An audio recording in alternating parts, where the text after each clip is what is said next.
Eyamba of Calabar was a very powerful king.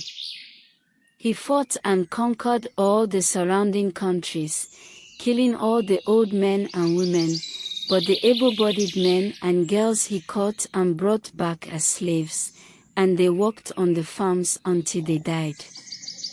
This king had 200 wives, but none of them had borne a son to him.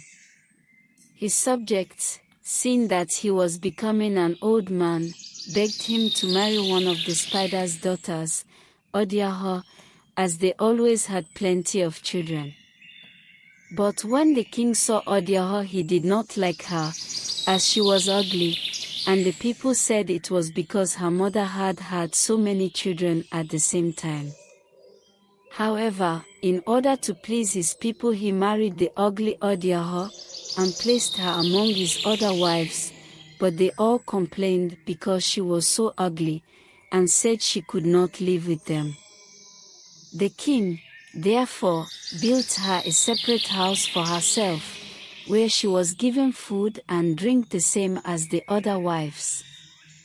Everyone jeered at her on account of her ugliness, but she was not really ugly, but beautiful, as she was born with 2 skins, and at her birth her mother Urali was made to promise that she should never remove the ugly skin until a certain time arrived, save only during the night, and that she must put it on again before dawn.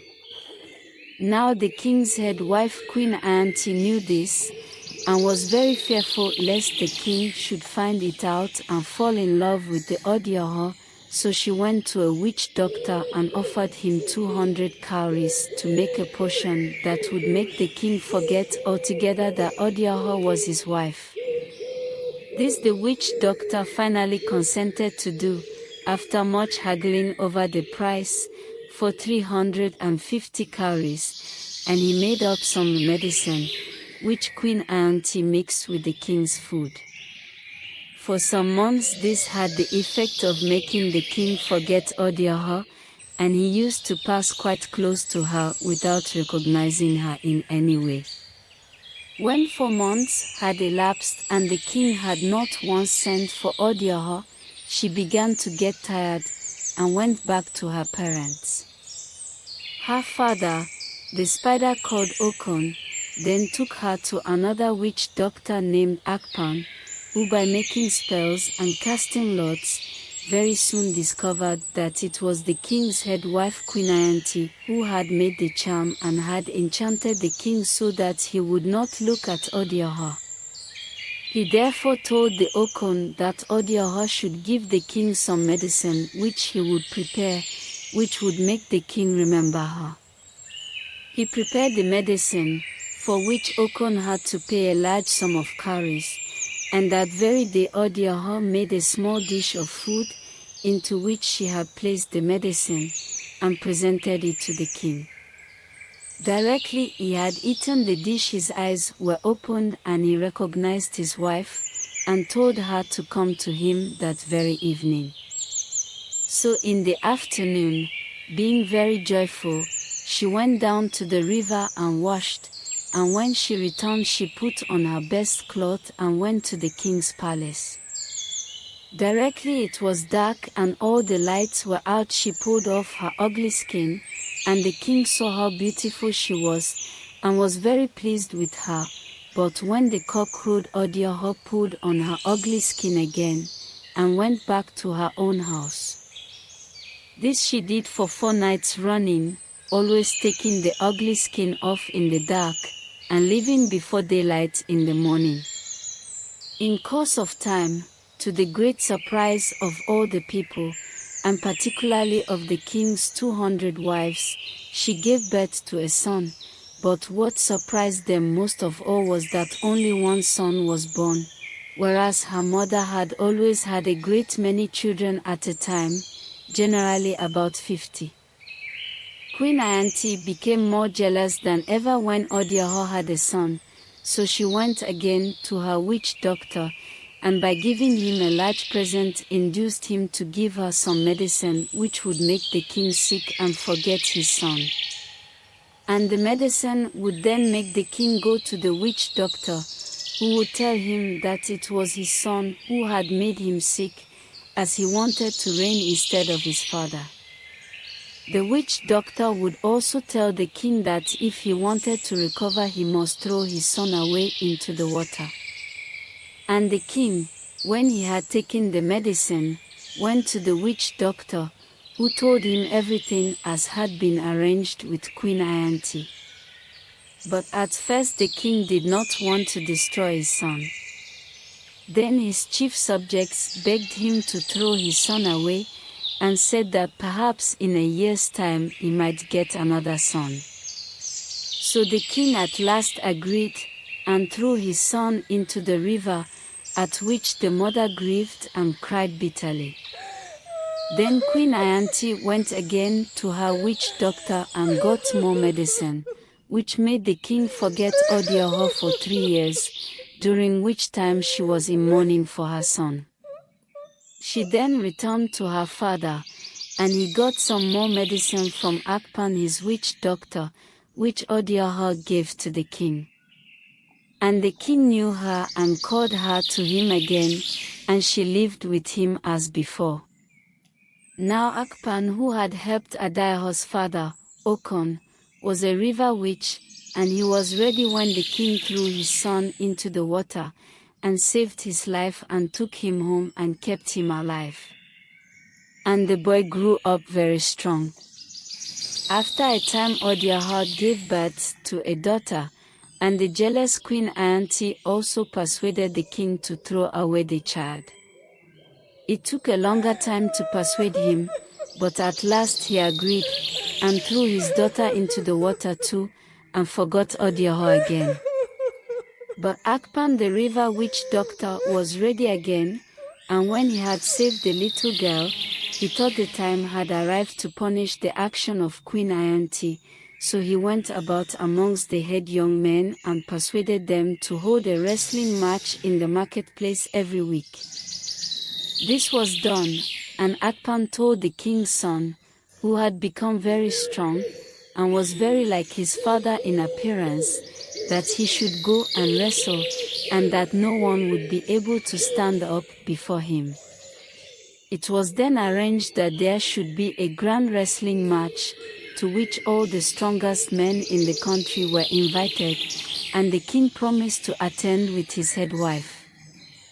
On the day of the match Akpan told the king's son that he need not be in the least afraid, and that his charm was so powerful, that even the strongest and best wrestlers in the country would not be able to stand up against him for even a few minutes.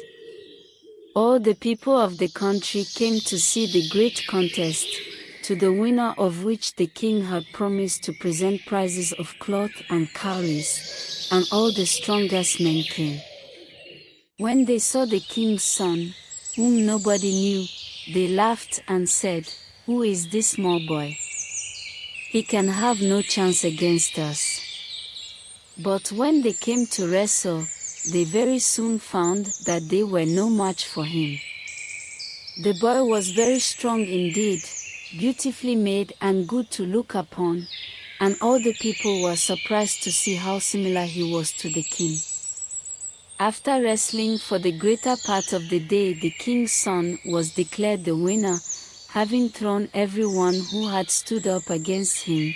In fact, some of his opponents had been badly hurt, and had their arms or ribs broken owing to the tremendous strength of the boy. After the match was over, the king presented him with cloth and cowries, and invited him to dine with him in the evening. The boy gladly accepted the king's invitation, and after he had had a good wash in the river, put on his cloth and went up to the palace, where he found the head chiefs of the country and some of the king's most favored wives. They then sat down to their meal, and the king had his own son, whom he did not know, sitting next to him.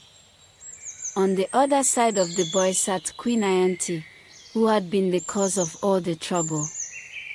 All through the dinner she did her best to make friends with the boy, with whom she had fallen violently in love on account of his beautiful appearance, his strength, and his being the best wrestler in the country.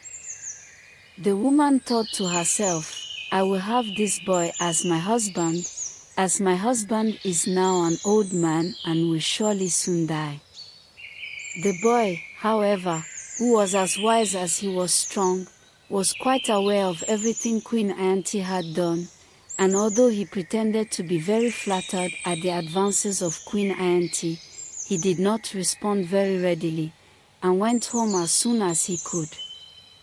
When he returned to Akpan's house, he told him everything that had happened, and Akpan said, As you are now in high favor with the king, you must go to him tomorrow and beg a favor from him. The favor you will ask is that all the country shall be called together, and that a certain case shall be tried, and that when the case is finished, the man or woman who is found to be in the wrong shall be killed by the Egbos before all the people. So the following morning the boy went to the king, who readily granted his request, and at once sent all round the country appointing a day for all the people to come in and hear the case tried.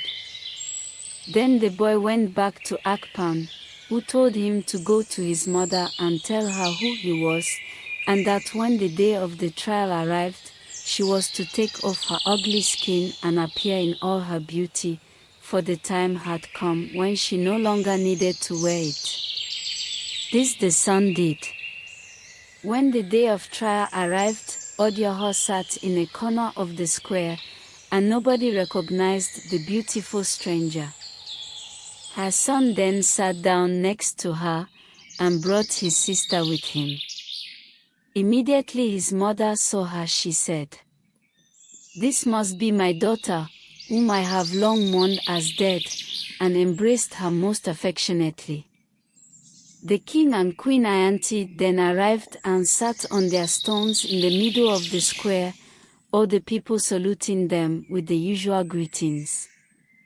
The king then addressed the people, and said that he had called them together to hear a strong palaver at the request of the young man who had been the victor of the wrestling, and who had promised that if the case went against him he would offer up his life to the Egbo. The king also said that if, on the other hand, the case was decided in the boy's favor, then the other party would be killed, even though it were himself or one of his wives. Whoever it was would have to take his or her place on the killing stone and have their heads cut off by the Egbos. To this all the people agreed, and said they would like to hear what the young man had to say. The young man then walked round the square, and bowed to the king and the people, and asked the question, Am I not worthy to be the son of any chief in the country? And all the people answered yes.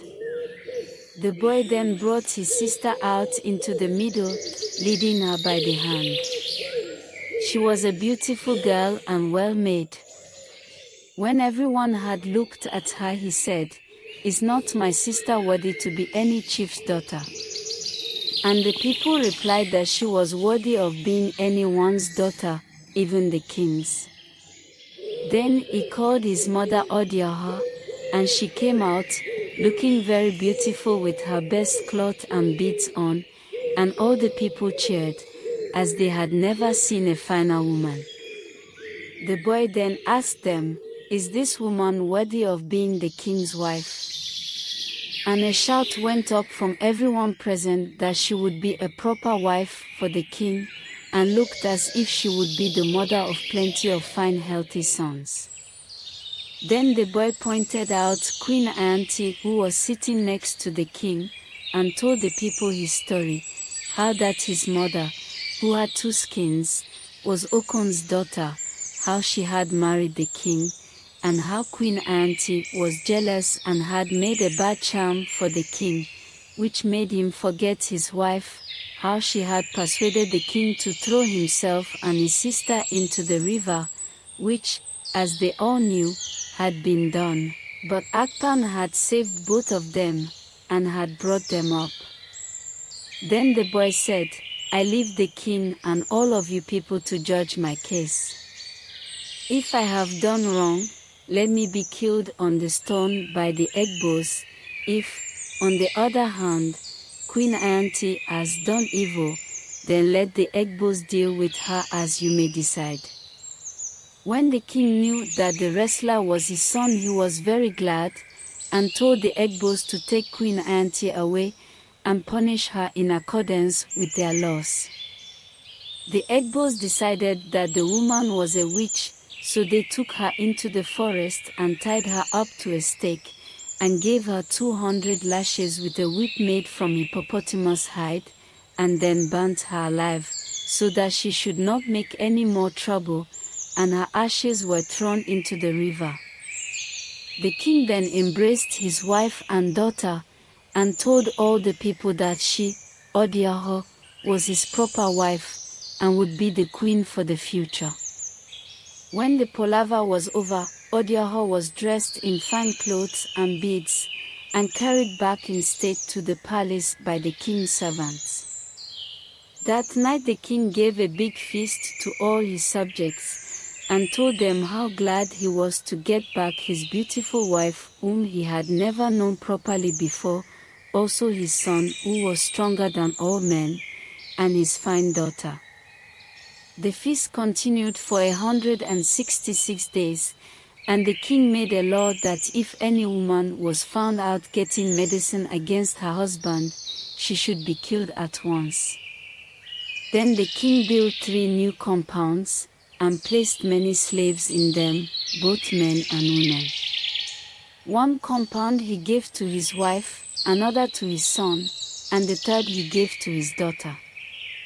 They all lived together quite happily for some years until the king died, when his son came to the throne and ruled in his stead.